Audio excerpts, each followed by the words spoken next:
how's it guys? Welcome to another episode of Big John's Wine Adventures. It's been a while and I am glad to be back here on the islands of Hawaii. And I am starting with a very special episode today. I'd like to welcome you to the island of Kauai, the Garden Isle, and right behind me you have one of the most spectacular places on this island, Waimea Canyon. So today I'm going to show you guys some of the highlights of this beautiful island, and I'm going to show you some of the best eateries around this island as well, and also some of the nice resorts that you can stay here on the island of Kauai.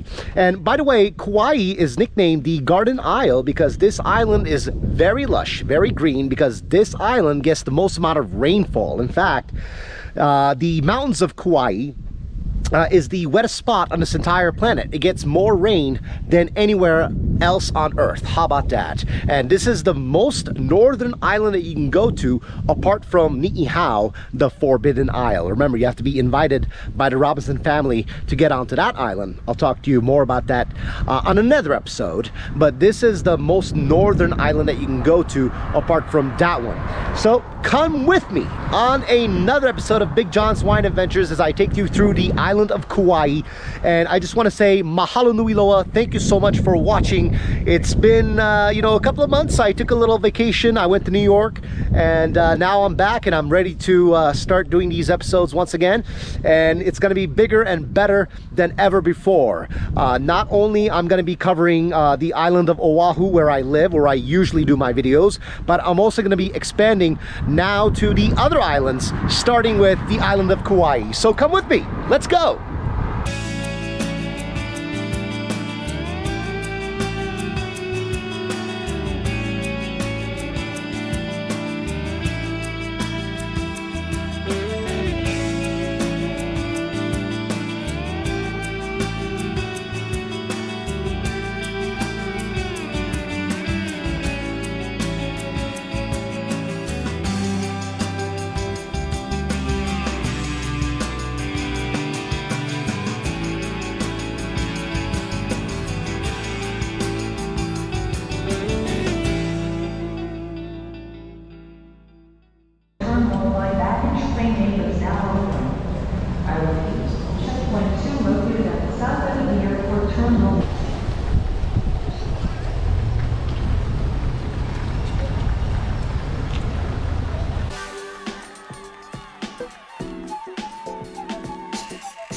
Alrighty guys, so I am here at Keoki's Paradise at Poipu Marketplace, right by Poipu Beach here in Kauai, and this is one of the popular local restaurants around this area.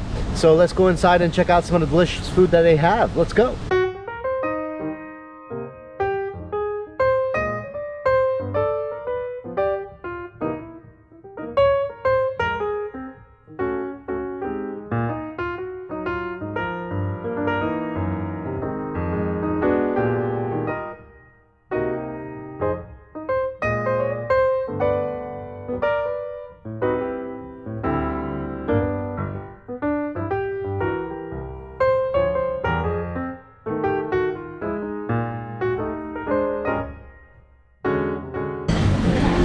So their two most popular dish here is the panko and nut crusted fresh fish, which is actually locally caught swordfish, never frozen, and also the prime rib sandwich.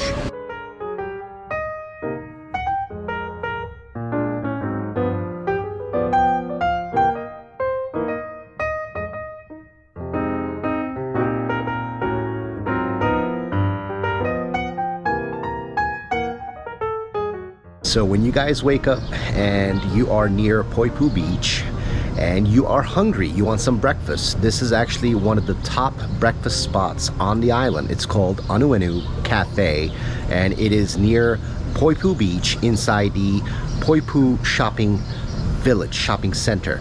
So pretty close to all the resorts around this area, and I really like the avo toast. That one is pretty good, so check it out while you guys are here. Once again, Anuenue Cafe.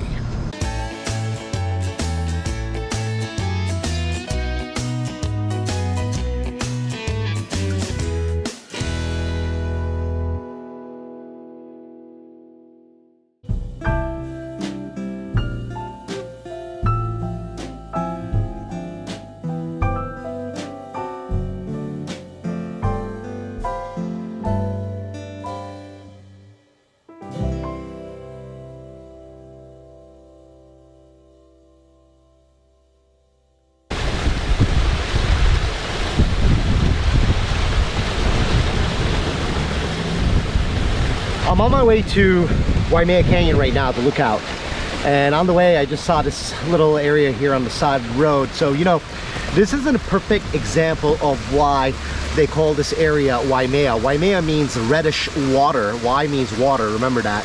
That's why you have so many places in Hawaii with the word Y in it. So many places, names of the places with Y in it. And like I said, Waimea means reddish water, and it's mainly because of this red dirt. That's what gives the red color to the water over here, is the red soil. And the red soil that you see here, let me show you guys. As you can see, very red. It's all because of the past volcanic activities. We have high levels of iron in our soils. When the iron rusts, when it oxidizes, it gives it that red color. And that's actually one of the reasons why our pineapples taste so sweet and why they don't have that acidic taste. It's because of that volcanic soil.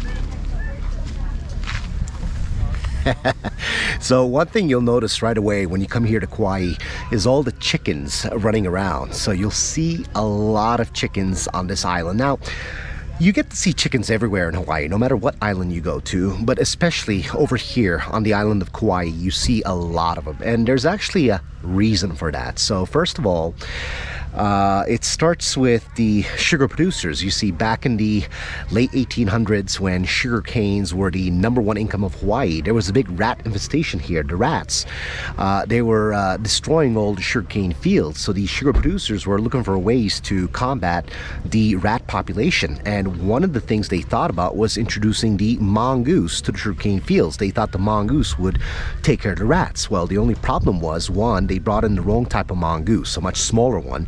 Two, the mongoose only came out during the daytime, the rats only came out during the nighttime, so they never ran into each other. So they pretty much took one problem and made it even worse. Now, before you say, well, John, if they don't get rid of the rats, at least they'll get rid of the snakes, right? Guess what? We have no snakes in Hawaii. Well, Sometimes you do get them every now and then.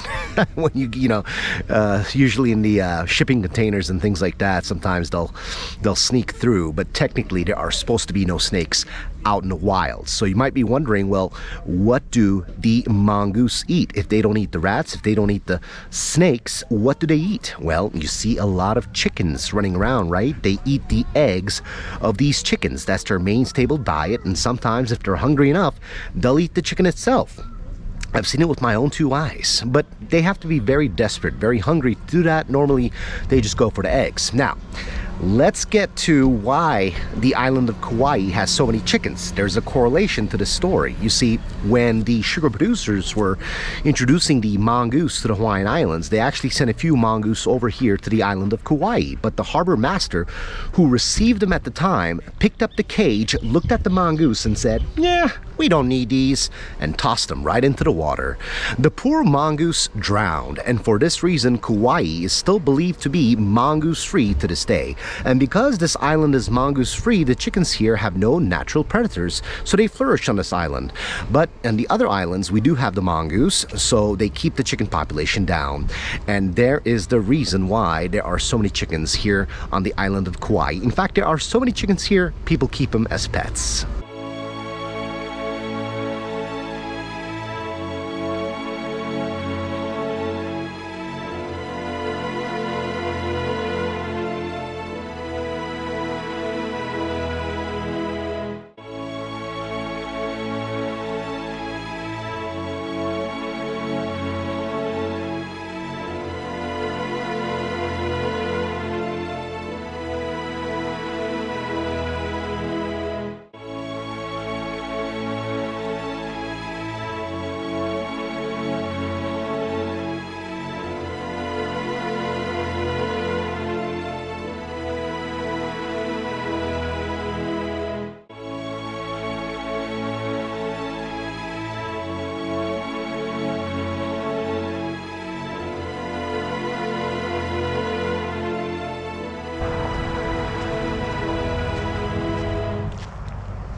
And this is actually the result of a catastrophic collapse of a volcano.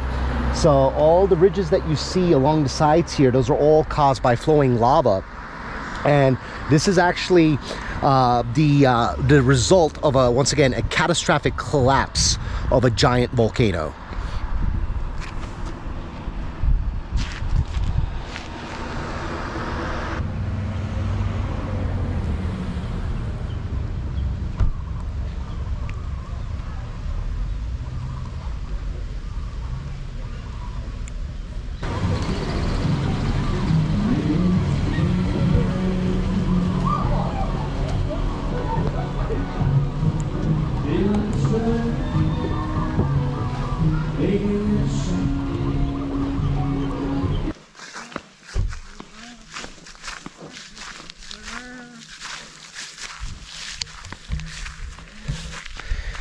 So have a look, guys. Right behind me, we have a couple of Nene. This is the Hawaiian geese, our state bird. Very similar to the Canadian geese. Once again, Nene. N-E-N-E. Hey, guys. How's it?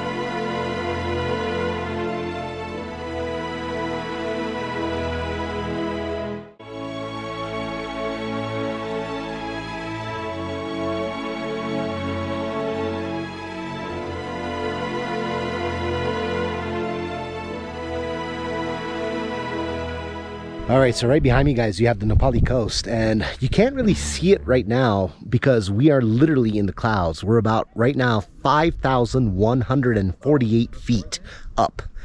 5,148. Just don't look down.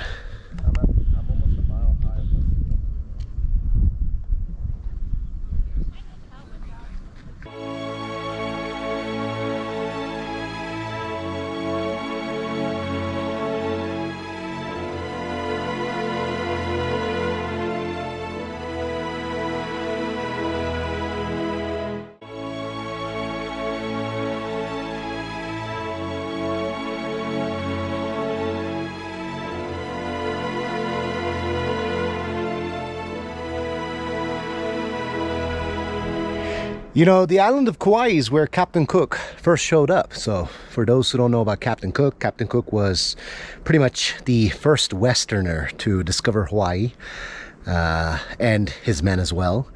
He was originally from England. And he was, I believe, also the first Westerner to discover New Zealand, and the first Westerner to discover Australia. And once again, I'm highlighting the word Westerner. Okay, this is after, you know, the Aboriginals, after the Maoris in New Zealand, after the Hawaiians, the Polynesians. Okay, and you know, he was originally from England. He was an explorer, and he was kind of like the rock star of his time. And when Captain Cook first arrived here, he arrived here on the island of Kauai. You know, when he first came here, he was actually treated like a god. You see, he arrived here during the season of Lono. Now, in Hawaiian mythology, they have many different gods, but their two most important gods are Lono, who is the god of agriculture or god of fertility, and Ku, who is the god of war. And their seasons out of the year are divided by these two gods. So during the season of Lono was the season for their harvest and festivities, and during the season of Ku, their war god, was the season for their wars and sacrifices. So Captain Cook actually arrived here during the season of Lono. And in Hawaiian mythology, they depicted that one day Lono would arrive from the ocean bearing these white cloths. Well, guess what Captain Cook did? He came from the ocean on a sail ship with white sails. So when the Hawaiians saw that, they automatically thought he was Lono, the god of agriculture. So like I said, he was treated like a god. But you see, Captain Cook was on a mission. He wanted to explore the Bering Sea, but as you might know, the Bering Sea is very rough. So his ship actually suffered some damages, and he had to return back to Hawaii for repairs. Well, this time, when he came back, he actually arrived in a different island, the Big Island, during the season of Ku, their war god. So this time, the Hawaiians weren't so nice. And you know, there's another reason to why the Hawaiians weren't so nice the second time Captain Cook and his men came around. That's because Hawaii is in such an isolated place. Think about it. We're in the middle of the Pacific Ocean, and because the ancient Hawaiians were isolated for thousands of years, they were not immune to a lot of the diseases that me and you are immune to. Something as small as the common cold, they were not immune. So when Captain Cook and his men arrived, they introduced these diseases that the ancient Hawaiians were not immune to. And by the time Captain Cook and his men had come back, these diseases had already spread to the other islands. Now, the Hawaiians weren't stupid, and they realized, hey, ever since this Captain Cook guy showed up, our people have been dropping like flies left and right. So that's the other reason, or the main reason, why the Hawaiians did not treat him so kindly the second time he came around. So one night, and we're talking Big Island here, when Captain Cook was sleeping and his men, some of the Hawaiians actually snuck on board Captain Cook's ship and took a few of his longboats. Longboats were the boats they used to get from the ship to the beach. They did that because they wanted to retrieve the nails. Back then, nails were very precious to the Hawaiians. They would actually attach these nails at the end of their clubs to make weapons out of them. And because it was the season of Ku, that is why they did that. Now, when Captain Cook woke up the next morning and realized that some of his longboats were missing, he became furious and he went to go confront the Hawaiians. But when he went to confront them, it was already too late. The Hawaiians had already burned down his longboats in order to retrieve those nails, because once you burn down the boat, all you have are the nails they would retrieve from the ashes. So when Captain Cook realized that his longboats were long gone, he became outraged, and a skirmish broke out right then and there among Captain Cook, his men, and the ancient Hawaiians right there on the beach on the Big Island. Now, During that skirmish, one of the Hawaiian warriors grabbed a spear and said, "Hey, that's enough. If this guy is really Lono, when I chuck the spear at him, nothing should happen." So he chucked the spear, and guess what? The spear went right through Captain Cook, and that is how he met his fate.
Alrighty guys, so right now I am at Grand Hyatt Kauai Resort and Spa. So let's go and check out this hotel and see what it looks like. This is one of the more popular ones on the island of Kauai here. So let's go and see what it looks like on the inside.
Goes down, out comes the moon,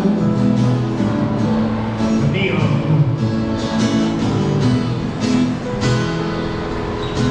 The sun goes down, all night silence sounds.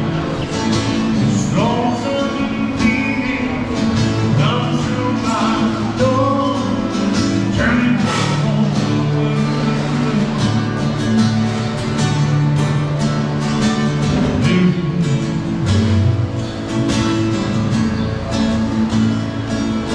There's a rundown bar across the railroad track, a table to way up there where I live.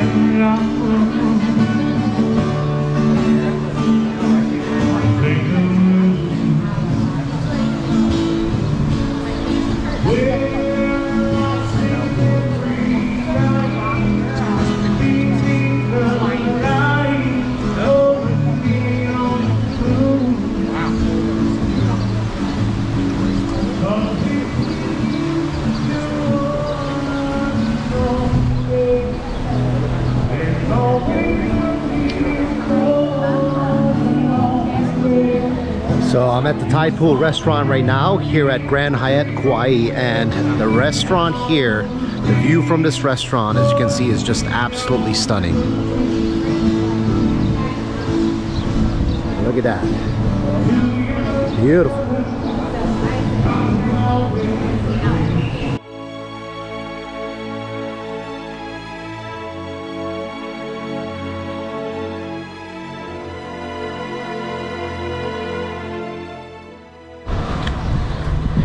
And all throughout the hotel here, they have these beautiful lounge areas. Have a look at this, guys. Isn't that beautiful?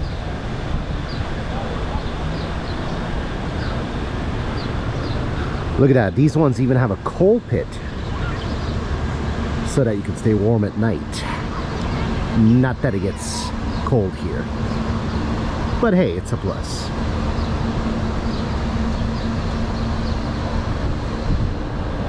Look at that. Beautiful. Beautiful.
Well, there you have it, guys. Another episode of Big John's Wine Adventures. I hope you guys enjoyed that, and I have plenty more episodes coming for you guys, as well as exploring some of the other islands too. So until next time, see you guys again, and once again, thank you for watching. Mahalo nui loa and aloha.